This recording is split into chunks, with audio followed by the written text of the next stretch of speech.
Hello, it's just David here with my weekly message.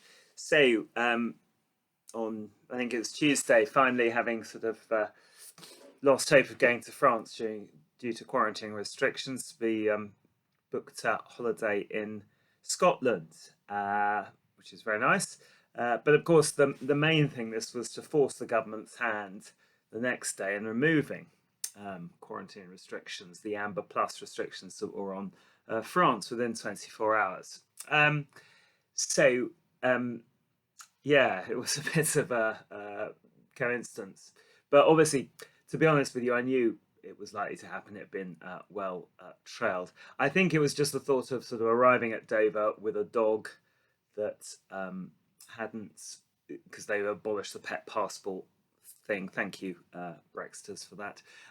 So that's more complicated. And then also the sort of whole COVID and the testing thing, and I just thought, I'd just be a bag of nerves. Get to COVID, you'd be turned around, lose the whole holiday. You got some ping or positive test or something. And the good thing about Scotland is, as long as we're actually kind of well and that we can, just get in the car and go without a whole load of paperwork to take with us. So yeah, in the end, it was a conscious decision just to abandon hopes of going to the continent and go to Scotland. So, I mean, one can't complain. Scottish holidays, lovely. We love Scotland. Lots of people can't have holidays. I know all that. So, yeah, very much a first world problem. But Scotland, you better deliver on the weather front, because I think whilst the scenery, etc., is as impressive as Alsace and lovely, yeah, it's the kind of late August weather that we're slightly concerned about. But nevertheless, we're going for it. I want to, because it's not just a chance to share my holiday plans and frustrations with you, but I want to talk about two things. First of all, I want to talk about holidays. Um, Holidays, of course, rather boring thing to say. Holidays come from the word holy days, and people rested from their work really on holy days, saints' days.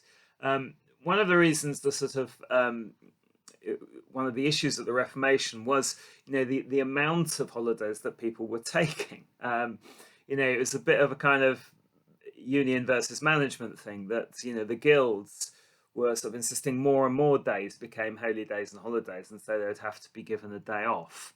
And these were obviously, as time went by, the sort of calendar was increasing of saints' days, both local and international.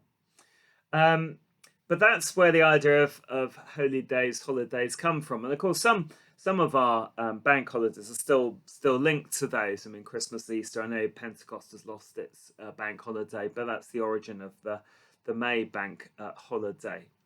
And of course, yeah, the countries vary as to how many bank holidays they have, but that's where they come from. And of course, that idea of resting comes from Jewish idea of the Sabbath, that idea that, within the rhythm of life, whilst we need to work hard and we need to, be productive and do things and look after our families, etc., we also need proper rest and recuperation. So it's very, very important. I know that people, it is as a first world problem not having a holiday, and whether you go to Scotland or whether it's a staycation or whether it's a weekend away or city break or whether you manage to go abroad, etc. I think the important thing in all of that is to find time for rest and time to recuperate and to retreat and to be apart. There's always a danger, isn't there? I think that holidays become increasingly, very, very stressful. Either you kind of, I don't know, you feel you've got to rush around a load of relatives and friends, or you're doing you have an itinerary that's kind of so busy that you don't build in rest into that. So it's important that we choose and use our holidays wisely, not because we're lazy or because we like luxury or we just want me time, but actually so we can balance out the rest of life, particularly if life has been pretty stressful as it has for many people over the last couple of years. Having said that, so you will then ask, well, what's what's the sort of cycling challenge for this year? It's funny you should ask that. Um, so the first week is I'm going to cycle the North Coast 500. So it's a nice route. It's slightly different from the car routes that you might have heard for, because obviously you can slightly kind of more out of the way places on a bicycle. So basically, it starts and finishes in Inverness, which is good circular route for once, and basically you head out to the coast, go up the Applecross Pass, which is the very famous difficult pass, and then basically you follow the Scottish coast round about until you come down via the Black Isle and come back to Inverness. Very picturesque. So taking a week to do that. So a couple of things about that. I mean, first of all, I think, it is a case as a change as good as a rest. I mean, I do find that sort of, getting out and about, I mean, yes, physical activity is tiring, but I think the good thing about it is that sense of getting away. And also, I think mentally for me, of just having one thing to concentrate on. I think, the dangers of life day to day, I mean, perhaps what sort of tires you out mentally is having 100 things to think about. What I like about that sort of thing is that it kind of ties you down. You have to do I think the important thing is to do preparation, so you're not constantly worried about, where you're staying or what's happening to the dog or that sort of thing. But if you've got a kind of routine sorted, so that when you get on that bike or walk or whatever it is, all you're thinking about is, right, I've got, 5-6 hours of just turning the pedals. Now, obviously, that's physically kind of exhausting, but actually, in many ways, it's mentally quite relaxing, particularly if you've got beautiful scenery around you. So I hope that Scotland is going to do. I say it really depends on the weather front, which is, well, can be good, but can be variable. I remember last year I set out on, because I did John O'Groats Land's End, and about this time of year, and set out from John O'Groats. I thought, well, I know Scotland will be a bit cooler and it will get warm as we go sort of down the country. But I looked at Inverness, and which is, capital of the Highlands, so we're not talking South Scotland. We're talking, and it said something like sort of just 12 degrees. Cool, but not awful. I set out on that first morning quite early, and I was frozen, and it was wet, and I didn't have sort of heavy winter gear on because I didn't think I needed it, and I just thought, awful. I want to give up. I couldn't feel my hands. Anyway, and if the car had come along while I was doing that first of 30 miles or something along that north coast in John O'Groats, I would have jumped in the car straight away and given up the whole attempt. Anyway, I kept on going, and it just about managed to get through the day. But after I looked at the weather forecast, and it was 3 degrees, and I think, how can Inverness be 12 and then the coast at John O'Groats be 3? I mean, in August, it's just ridiculous. Anyway, so warned about that. Take some proper cold weather gear up there, which inevitably will mean it will be lovely and warm, which it can be.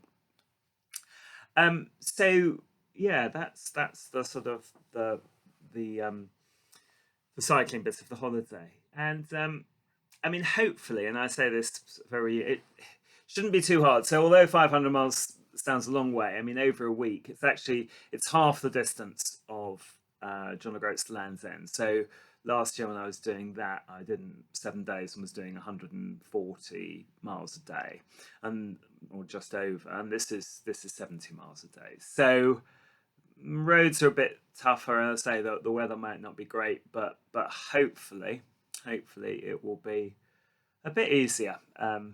And to say, I mean, and some of it will be great. I mean, the scenery is fantastic. I mean, that's the best part of the British Isles in terms of scenery. I mean, it's just the kind of conditions and the slightly harsh roads. With the weather, the roads aren't great up there.